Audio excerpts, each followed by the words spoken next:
Welcome back to State of the Frogs with your head coach, Sonny Dykes, brought to you always by our friends at Texit Coin. Coach, you've had a couple days to process Saturday's performance against a really, really good BYU team. Thoughts going on in your head? Yeah, I mean, disappointed in the way we played. Certainly wasn't what we intended to do, to go out and play that way. You got to give BYU credit. I thought they were really excited. It was a tough environment. But again, there's no excuse for us not to put our best foot forward and compete at a better level than we did. So was upset about that, but lots of mistakes we can learn from and things that we can get corrected. And tried to get our players rested up a little bit on Sunday and then get back up here and put that game to bed and move on to Houston. Comments to the team this week or Saturday, Sunday? We got to do better. I mean, we got to coach better, got to play better, got to prepare better, got to put a better product on the field. And so it's that was, like I said, not indicative of what we want as a program and our expectations and our players' expectations as well. So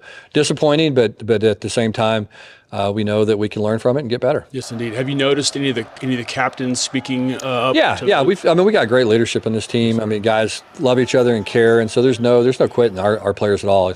I don't worry about that for 1 minute. I mean, our guys are going to play hard. They care about each other. They're invested in each other. They love TCU, and so they're going to compete their tail off. For sure. We saw a couple players passing through come up from practice, and we asked a couple guys just off the cuff, and the general consensus was, what's your mindset? And they said all kind of the same thing. Our number one thing is to get back to work and beat Houston. That's all they seem to care about. Yeah. That's our goal, is to win one game a week, and sure. We're playing Houston this week. And they're a good football team. It's going to be a hard-fought contest. They're playing with a lot of confidence at home, coming off of an open week, and yes, indeed. And so it'll be a tough one. But our guys have a ton of confidence. We believe that we go out there and play our best football, we'll have a chance to win. For sure. A couple more positives. Eric McAllister's now a semifinalist for the Blitnikoff. That's a pretty cool thing. And he's 9th all-time TCU in a single season for receiving. So yeah, he's having a great year. Proud of Eric, and he's got 3 games left, so I'm excited to see what he does this next 3 weeks. Very good. We'll be right back to talk to one of your old guys. Wide receiver Keagan Cunningham joins us on the show. So, and after that, we'll talk a little Houston. So we'll be back with State of the Frog, your head coach, Sonny Dykes. Keeping score of your finances but missed the Bitcoin wagon? There's a second chance called Texit Coin. Score big at texitcoin.org. Welcome back to State of the Frogs. We are joined by 5th-year senior wide receiver Keagan Cunningham. Thank you, Keagan, for joining us on the show. Yeah, thank you for having me. I appreciate it. Let's talk about you for a second. Obviously, you're fresh off the practice field, still in the gear, so I see the grass marks. Very cool. Yes. Very cool. Appreciate you being here. Yeah, so, Keagan, you're a Denton Ryan product, correct? I am, yes. Tell us about Denton Ryan football when you were there. So, Denton Ryan football has a great culture. It is known to produce football athletes from all over the nation. When I was there, we had 20 Division I commits that I played with on the same team. So it was a football powerhouse. We obviously won the state championship my senior year, which was a blast. But the cool thing was everybody grew up together. Not a lot of people transferred in, so the whole team just had great team chemistry, team dynamics, and we had a lot of fun together, and we were very successful. Incredible. And it led you to here. Before we get to that, though, you were valedictorian of your senior class, correct? I was, yes. Incredible accomplishment, my friend. Thank you. I appreciate it. What does that mean to you? Is there anything special, any pride things with that? Yeah, I mean, it means a lot. I'd worked really hard to accomplish that in high school because I also wanted to go to an amazing academic school like TCU, and so I worked really hard to get to that point, and it paid off. Obviously, I'm able to go here, and that's part of kind of my story. How I ended up here is because it wasn't for football originally. So it's really amazing. I worked really hard for it, and it paid off. Tell that story, if you don't mind. Why TCU? How this all came to be for you? Yeah, I will. So basically, I was trying my hardest to play baseball, actually, everywhere across the nation. And I had a few offers, but at my junior year summer, so going into junior year, I really decided I wanted to play football. And so I wasn't super recruited. I wasn't highly recruited to a bunch of Division I schools. However, I was to SMU, where Coach Dykes was at the time. They offered me a preferred walk-on spot, and I decided not to take it because I ended up getting a full ride for academics to TCU because of being valedictorian and things in high school. So I received a full ride scholarship for academics here, and I decided that it would be worth it for my future to go to TCU and be a true walk-on. Try out for the team, make the team, hopefully figure it out. I was like, I'm going to do it. And what ended up happening is my freshman year, I was told no. I showed up. By the former coach, Coach Patterson, correct? Correct, yes. Fair. which they weren't taking any walk-ons at the time. I was also injured my senior year of high school, so there were a few things with that. But I showed up freshman year of college, and I was super excited. I trained every single day, and then they told me no, and I was devastated. I was like, I'm going to keep trying, but my dreams of playing college football are ruined. Mm-hmm. Well, one day, after the season was over, because I didn't play my freshman year of college, I get a call, and it's from Coach Dykes. I was like, I haven't talked to him in, a year. It's been a year. And I answered the phone call. I was like, hello? And he said, hey, this is Coach Dykes. I was like, what's going on, Coach? And he said, hey, I noticed you weren't on the roster for TCU. And I said, yes, sir. He goes, why is that? I wanted to know. And I said, well, I was told no. I tried to walk on. They weren't taking any walk-ons. I was also injured. Funny enough, I was injured when I was talking to SMU, but I didn't tell them at the time. I took my brace off when I was on the interview with Coach Dykes. So he called me, and he said, I noticed you weren't on the roster. And I was like, yes, sir. I explained the story, and he goes, well, we're actually heading over there. We're going to be the new coaching staff at TCU, and we want you on the team. So I immediately, I jumped and I yelled on the phone. I was like, oh my gosh. And so I didn't have to try out. He came that winter and gave me a locker and said, here you go. So I jumped right in. I'd been training the whole time, obviously, but it worked out because TCU was my dream school. I ended up coming here, and he recruited me back at SMU, and now he came here. So the coaching staff that recruited me is here. I love TCU, and it's an amazing story. Amazing adventure you've been on. You were a Chancellor Scholar, correct? Yes. What does that entail? So the Chancellor Scholars Program is basically a group of about 40 to 60 students that receive a full ride academic scholarship, but it's also a program. So we'll do things like community service and are expected to be kind of leaders within the TCU campus. We have an organization where we will go do service events and, talk to kids around campus, try to figure out how to make the experience better. So kind of just some leadership roles within the Chancellor Scholars Program. So it's not just a scholarship, it's also a whole program that we get to be a part of. Any other football players or Chancellor Scholars? I don't believe so. Now the answer is no. Keegan, you're the only one, and it's incredible. I appreciate it. Well done. Thank you. What are classes like for you? Well, now I'm in my master's program, so I'm working on an MBA. Classes right now aren't too difficult. It's about 2 nights a week. Mm-hmm.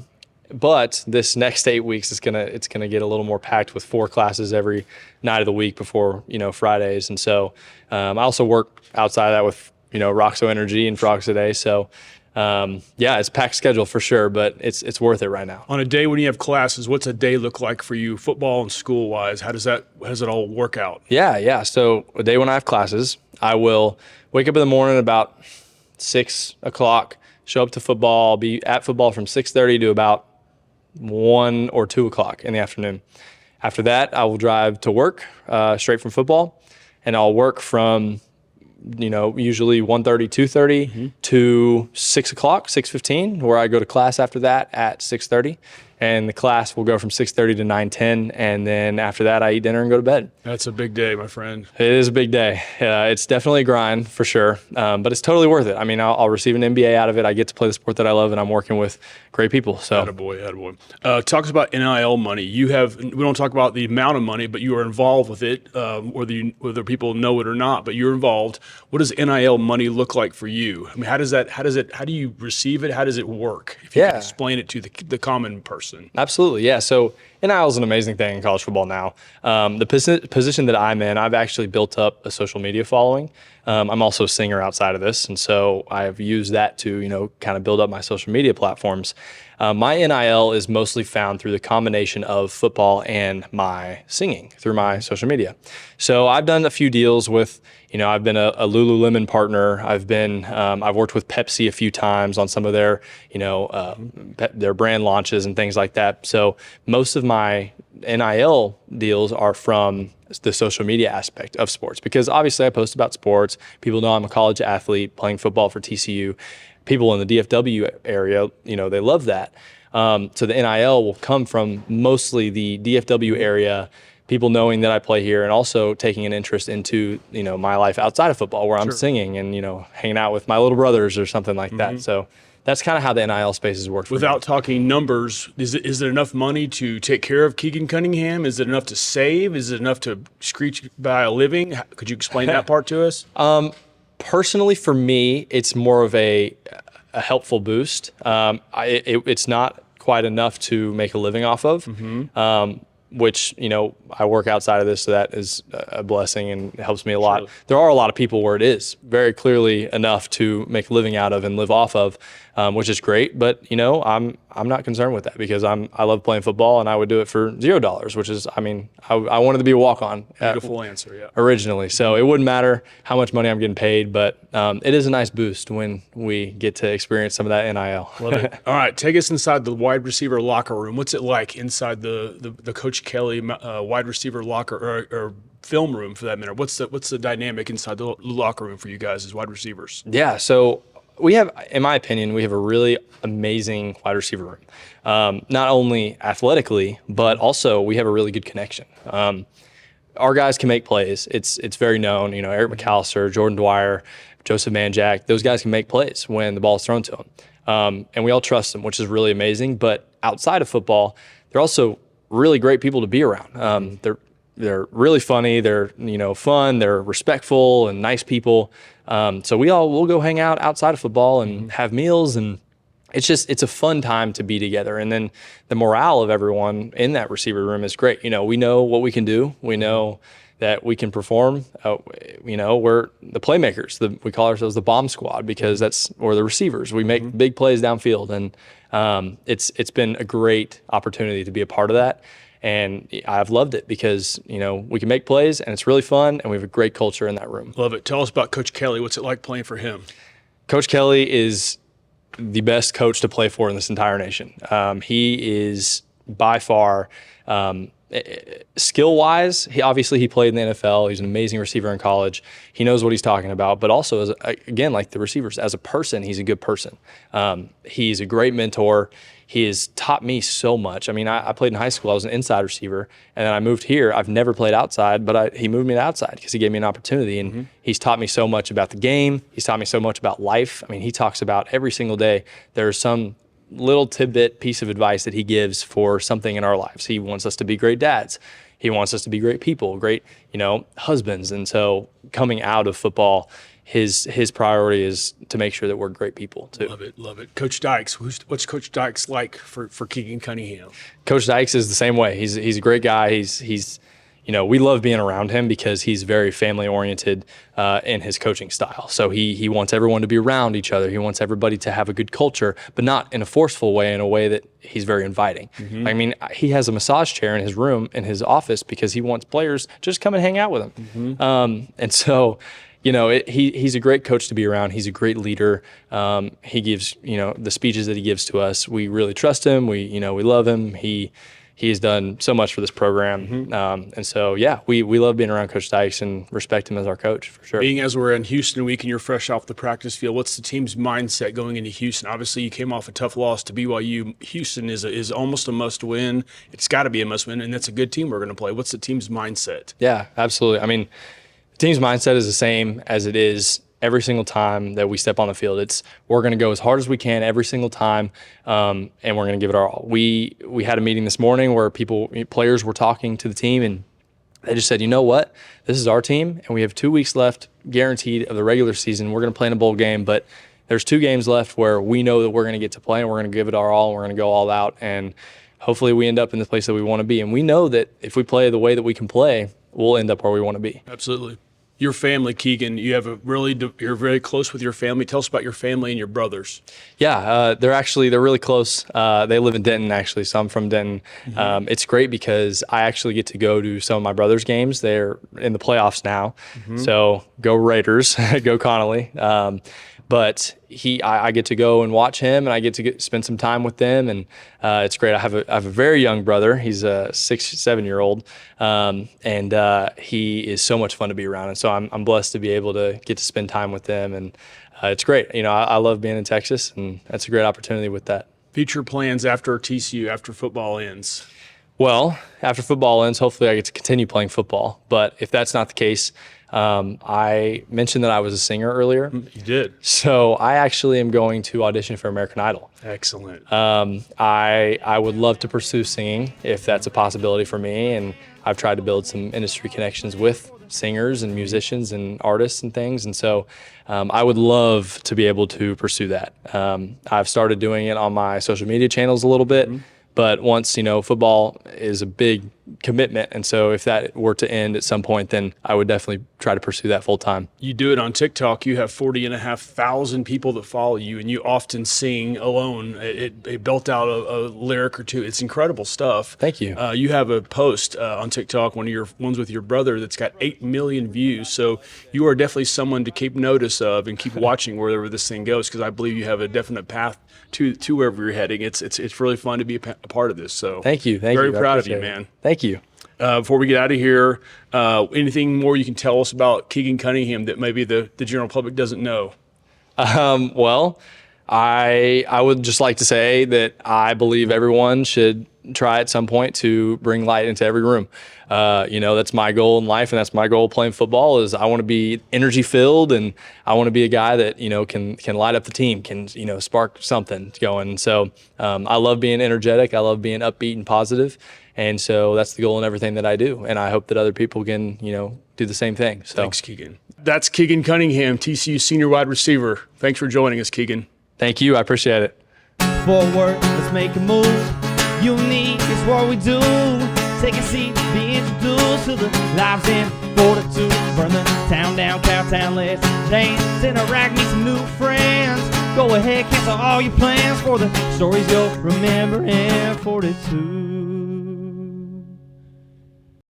Welcome back to State of the Frogs. Your head coach, Sonny Dykes. Coach, it's game 11, Houston Cougars in Houston. A good team right now, playing really well. Let's see, they're 8-2 overall and 5-2 in the conferences. Their 2 losses are Texas Tech, West Virginia, who we know really well, and they're coming off a bye week. Thoughts?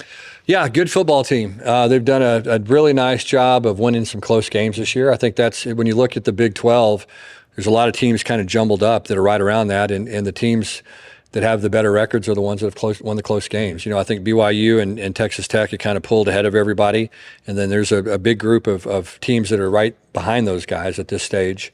There's been a lot of close games, and that's been the difference between the teams that are, at the top and the teams that are at the bottom. They're averaging 29 points a game, so the offense is moving the ball. Before we talk about their guys, let's talk about one of our guys, Joseph Manjack. Obviously 3 years at Houston before transferring to TCU. I have to believe he knows the coaches, knows the team. He knows some of the strategies from Coach Willie Fritz. Can you talk about Joseph Manjack? Yeah, they've got a little bit different scheme this year offensively than they did last year. But Joseph's a guy that has been a really good player for us. Mm-hmm. Great kid. I love what Joseph does. I mean, he's a very competitive guy. Mm-hmm. He's done a really good job performing for us this year, and excited about his opportunity to go out there and compete against his old team on Saturday. I think he'll be excited to play, and looking forward to seeing what he does. Has he been useful to you or the team as far as mentality down there? Yeah, not as much really. I mean, every team's different. You know what I mean? Right. Especially in today's world, there's so much change in the roster, change in schemes. And so, it's a different defensive coordinator, different group of guys that we're facing, and so there's not going to be that much carryover. Okay, the Cougars, Connor Weigman, the quarterback's an A&M transfer, is a dual threat guy. Coach Fritz, the head coach, coached his dad at Sam Houston, which I think is why he ended up being at Houston. What do you know about Connor Weigman? Yeah, good player, really good player. He was one of the top quarterbacks in the country coming out of high school. Signed with Texas A&M. I thought he was probably the best quarterback in Texas in his group.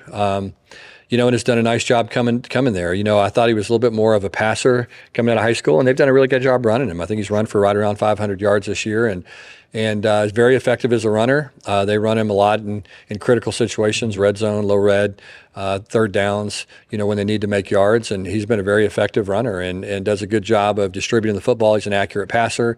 But the thing that he's done probably better than anything is take care of the ball. Just hadn't turned it over very much, and that's been a key to their success. Yes, indeed. Dean Connors, a running back. Thoughts? Yeah, big guy, runs hard, physical. They've got a really good tight end and a speedy wide receiver. And those are the 3 guys that get most of the touches on offense along with the quarterback. And so, they do a good job distributing the ball and moving the ball and have a nice scheme. They're very varied in what they do. The fact that their quarterback runs gives them another element to their offense. They'll do a lot of different things with him run game wise, run some options, some speed option things with him that are hard on defenses and make it tough to fit all the stuff that they do. And second-year head coach Willie Fritz, any knowledge of him? Or yeah. So Willie and I played 4 years against each other. He was head coach at Tulane when I was at SMU, and we competed against each other in the league. And got a lot of respect for Willie. He's a really good football coach. All of his teams are always the same. They're kind of gritty, tough, play hard. Competitive guys and always gets the most out of his teams. Surely. He's got 27 new players from the portal this year, resulting in their dramatic turnaround. So that's obviously a big key to their success. Yeah. They've got a number of their starters on defense are brand new guys, and they've done a good job of getting them together and teaching them how to play. Question about the transfer portal. With so many teams and players across the United States involved in the transfer portal, has this changed? Do you think that the team chemistry mentality? Oh, yeah. I mean, it's completely different. College football is unrecognizable when it comes to things like that. Yeah, it's just different. One thing that we try to do is we want to culture is very important to our team, and it's very difficult to have good culture when you have as much turnover maybe as some teams do. So we focus on trying to recruit high school players to give ourselves a little bit more stability. But at the same time, the name of the game is to go fill your roster out the best you can and win football games. And that's what everybody's trying to do now. But yeah, it's a lot different. I mean, you just look at college football now, it's not even the same as it used to be. I mean, you look at the preseason rankings this year, and 3 of the top 4 teams in the preseason, Texas was 1, Penn State was 2, and Clemson was 4. Right. And so there's just parity unlike any other year in college football. It's just different than it used to be. Right. Everybody's closer together to the same. Used to be, that you had to recruit high school players, and in the same programs you always got the best players. And now there's a lot of players at a lot of different places and a lot of different ways to go about building a roster and a team. And it's changed everything. And so it's just the way that it is, but it's we got to find our way in this new college football thing. And our goal is to go 15-0 every year. I mean, that's kind of what we want to do. And we started 12-0. We won our first 12 games. We know what it takes to do it. We've done it before, and we're striving to try to get back there and do it. And there's a lot of turmoil right now in college football, a lot of ups and downs, a lot of as I said, a lot of competitive teams and teams that have been, used to winning that aren't winning maybe at the level that they have in the past because of the parity of the game. And so it's an interesting time. But as I said, the important thing that we got to do at TCU is get back to that championship standard for sure that we've had, and we know what it takes to get there, and now we're ready to go get it. With NIL and the money being like the hottest topic every single day, it seems like you've been around long enough, Coach. Have you noticed a difference in behavior in the guys, or are they ultimately just guys in the locker room? Yeah, not that much. I mean, I think there probably is in some programs, but I think we're fortunate enough to not necessarily not have that here. At least I haven't noticed it, and so I think that it's a different time. I mean, it really is. There's a lot of issues that come along with the way things are now, but that's just the way it is. Surely. And the common belief around TCU football history is that we're overachievers here, and we do more with less, and we grow players, like you said earlier. Do you think we're like maybe a victim of our own limited resources here? Or is it simply a money play, or is there more to it? Well, no. I mean, look, like I said, we're deep in year 4 right now. We're averaging 9 wins a year if you go and you look at our first 3 wins, or our first 3 seasons here. Right. And so we've had some success. It's not as much as we want it to be, and we're certainly not on top of where we want to be right now.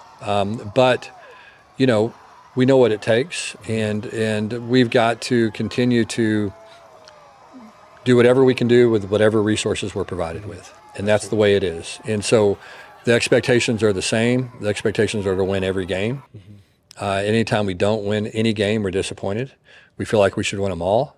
And so it's like anything. When you don't win at the level that you want to, then you evaluate. You evaluate your program. You evaluate, everything in it, whether it's coaches, whether it's strength staff, whether it's recruiting staff, whatever it is, you evaluate it all. And then you get the right, if you don't have the right people in the building, you get the right people in the building. And the same thing with the players. And that's just the way it is. And there's a high standard for TCU football. There always has been, and we did nothing to. I mean, we raised that standard and those expectations by starting out 12-0. And our goal is to get back to that and do that again. And so that's what we want. That's what we expect. Surely. The third set of college football playoff rankings comes out tonight, and the top 12 obviously changes. It's moving around. I got to believe, I mean, every team, that's number what they're shooting for, but everybody else that's not in the top 12, there has to be more about this game that we all love so much that matters besides just being top 12, right? There's got to be more to this. Yeah, I mean, I think there is. I think there is. I don't know that everybody feels that way, but I certainly do. You know, I think that there's a lot of really good football teams and a lot of really good players that may not be in the top 12. But that seems to be what moves the needle, and you know, that's just the way it is. Playing this game against Houston, I think we're coming in this game. This is our opinion, not yours, Coach, but we're playing the spoiler mentality. We beat Houston. We knock them out of the potential Big 12 championship. That's a dangerous place for any team to be playing, somebody who's playing the spoiler role. I think I would assume this is maybe a must-win. That's maybe a word we don't say around here too often, but we're playing with our backs against the wall. So what makes this a dangerous team, I got to believe. Is this fair? Yeah, look, I mean, our guys prepare the same every single week. You know, there's not going to be a different level of preparation this week. But I do think, I mean, look, our goal is to go out there and play to our potential and win the football game. And so, you know, we pour everything we have as coaches and players into that every single week. And sometimes we accomplish it and sometimes we don't. And when we don't, we evaluate it and try to do it better. 3 o'clock Saturday, Houston. It's supposed to be beautiful weather. The game's on Fox, so we'll all be tuned in. We're ready for this, Coach. Thank you, our friends at Texit Coin, for bringing you the show, but we're all behind you, Coach. Oh, I appreciate it. Thanks. Yeah, looking forward to going out there and competing. Another edition of State of the Frogs with your head coach, Sonny Dykes. Thank you, our friends, again at Texit Coin.